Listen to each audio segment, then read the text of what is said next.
Hi friends, welcome back to our YouTube channel. Today we have to discuss about program interrupt in computer architecture course, computer organization course and computer organization and architecture course. First of all, what is program interrupt? Program interrupt refers to the transfer of program control from a currently running program to another service program as a result of internal or external generated request. Once the service program is successfully executed, the control again back to the original program exactly where it stops, then start the execution of the remaining instructions of the original program. Okay, suppose this is one program. In that program, several number of instructions are there. Instruction 1 is stored at address 1. Instruction 2 is stored at address 2. Instruction 3 is stored at address 3. Instruction I is stored at address I. Instruction I plus 1 is stored at address I plus 1. Instruction I plus 2 is stored at address I plus 2. When we are executing this program, an interrupt is occurred at instruction I. Okay, interrupt occurs at ith instruction. Whenever an interrupt is occurred at ith instruction, immediately we have to stop the execution of this program. The program control can immediately transfer from this currently running program to another service program. So the program control can be transferred from ith instruction to another service program. This is interrupt service routine. Once all the instructions in the interrupt service routine is successfully executed, again the program control can be returned from the service program to the original program where it exactly stops. Then the program control return to I plus 1 instruction. Then the original program execution starts again where it stops exactly. Okay, so by using this figure we can understand that the CPU is executing first instruction, second instruction, third instruction and I minus 1 instruction. While executing ith instruction, a request coming from the IO devices that are internal or are external. Whenever any request coming from the IO device, the CPU stops the execution of the currently running program. Then the program control can immediately transfer from the currently running instruction I to the service program. Here this is the service program. The program control can be transferred from ith instruction to the service program. Okay, this total interrupt service program is handled by the interrupt handler. Then all the instructions in the interrupt service routine is successfully executed. The last instruction in the interrupt service routine is written from the interrupt. By executing this instruction, the program control can be immediately transferred from the interrupt service routine to the original program where it exactly stops. Then the CPU can executing the remaining instructions in the program. This is called as program interrupt procedure. This can be simplified in this diagram. Here we are executing the original program instruction from this point to this point. Here an interrupt is occurred at ith instruction. Then the program control can be immediately transferred from ith instruction to the interrupt service program. Then all the instructions in the interrupt service program is executed. The last instruction in the interrupt service routine program is written from the interrupt service. By executing that instruction, the program control can immediately transfer from interrupt service program to the original program where it exactly stops. Then the CPU can executing the remaining instructions of the original program. Next one. When we are transferring the program control from the currently running instruction to the another service program as a result of input-output request, then the CPU can store the state, because once the service program has been executed, the program control again returned to the original program to know where it exactly stops. For that purpose, we have to store the state of the CPU while transferring the program control from the currently running program to the interrupt service procedure. Okay, so the state of the CPU is nothing but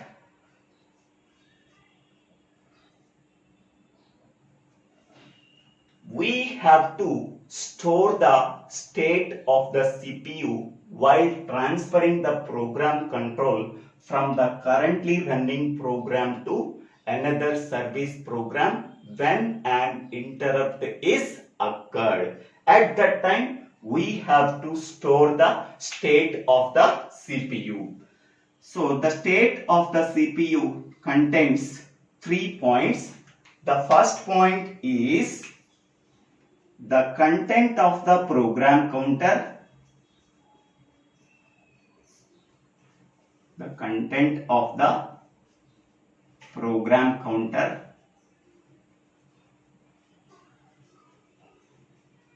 Second one, the content of all processor registers.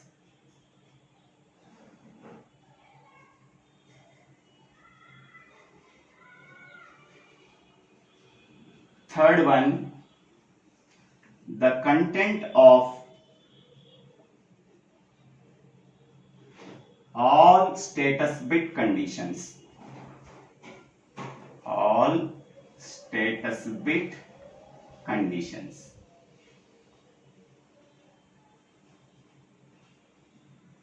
So these 3 points are nothing but state of the CPU.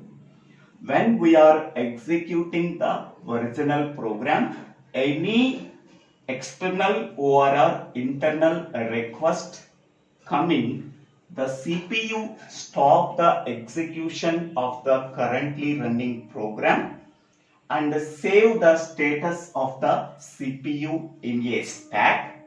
Then the program control can be transferred from the currently running program to the service program. Once all the instructions of the service program has been executed, the control returned to the original program by knowing the state of the CPU where it exactly stops. Then after knowing the state of the CPU, then the CPU can resume the execution of the original program again. The state of the CPU is nothing but these 3 points. The content of the program counter, the content of all processor register, the content of all status bit conditions. Here there are 4 status bit conditions are there, that are, first one is carry bit, second one is 0 bit, third one is overflow bit, fourth one is sign bit. Okay, these 4 are called as the status bit conditions. The collection of all these status bit conditions is sometimes called as the program status word. The collection of all status bit conditions such as carry bit, 0 bit, overflow bit and sign bit is called as the program status word. The program status word is stored in a special hardware register called as status register. This status register is a special hardware register. In that status register, we have to store the program status word. Okay, status register is a special hardware register that contains all the information about the status bit conditions such as state of the CPU also. Status register stores the state of the CPU and all the status bit conditions.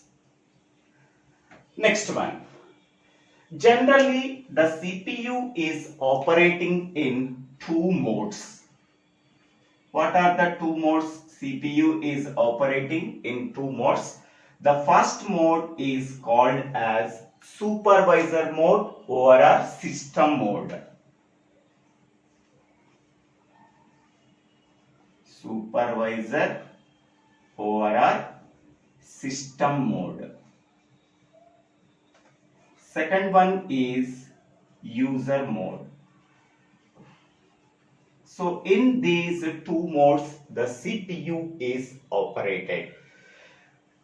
Whenever the CPU is executing the programs that are related to the operating system, then the CPU is operating in supervisor mode or a system mode. Whenever the CPU is executing the user programs, hence we can say that the CPU is operated in user mode. Okay, next one. Here, the last instruction in the interrupt service routine is the return from interrupt service program. By executing that instruction, we are transferring the program control from the interrupt service program to the original program. Whenever that instruction is executed, we have to retrieve the top of the stack. In that top of the stack, we are store the old PSW and return address. Okay, so these 2 contents are retrieved from the top of the stack. The old PSW can be returned to the PSW, can be transferred to the PSW.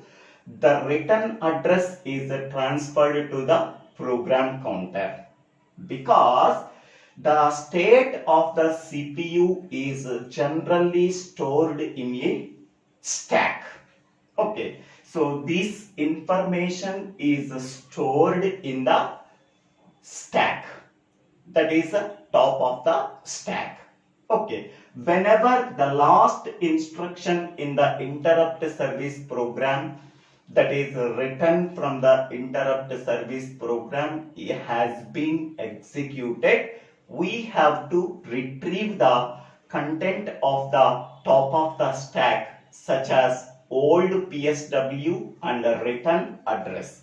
The old PSW can be transferred to the PSW and a return address can be transferred to the program counter. Then the CPU, knowing that old PSW and return address, then start the execution of the currently running program. Okay, in this way an interrupt can be operated. Okay, next one. What is the difference between interrupt and subroutine call? So interrupt and subroutine call both are similar, but by using the following three variations. The first variation is an interrupt is initiated by the internal or external generated signal, whereas a subroutine call is initiated by executing a subroutine call instruction. Okay, how an interrupt is initiated and how subroutine call is initiated. An interrupt is initiated by using an internal or external generated signal, whereas a subroutine call is initiated by executing the subroutine call instruction. And the second point is the address of the interrupt service program is determined by the hardware, whereas the address of the subroutine call instruction is specified in the address field of the subroutine call instruction. Third point, whenever an interrupt is occurred, the program control can be transferred from original program to the another service program. At that time, we have to store the state of the CPU is generally in a top of the stack. Whereas whenever we are transferring the program control from a from the subroutine call to the subroutine, so we have to store the return address of the program counter is in a stack. The return address is stored in a stack. Here the state of the CPU is also stored in a stack. So both are similar, but a small variation is there in between subroutine call and interrupt service procedure. Okay, so I hope all of you understanding this program interrupt concept by explaining this diagram and this diagram. If you have any doubts, please put your doubts in the comment section. I will try to clarify your doubts. If you have really like this video, please subscribe my YouTube channel. So Divvela Srinivasarao. After subscribing my YouTube channel, click on the bell icon to get the future updates in my YouTube channel. In the next video, we have to discuss about types of interrupts. For better understanding of computer architecture and computer organization course, go to this channel and go to the playlist called Computer Organization or Computer Architecture. You are getting all the course videos. Thank you one and all for watching this video.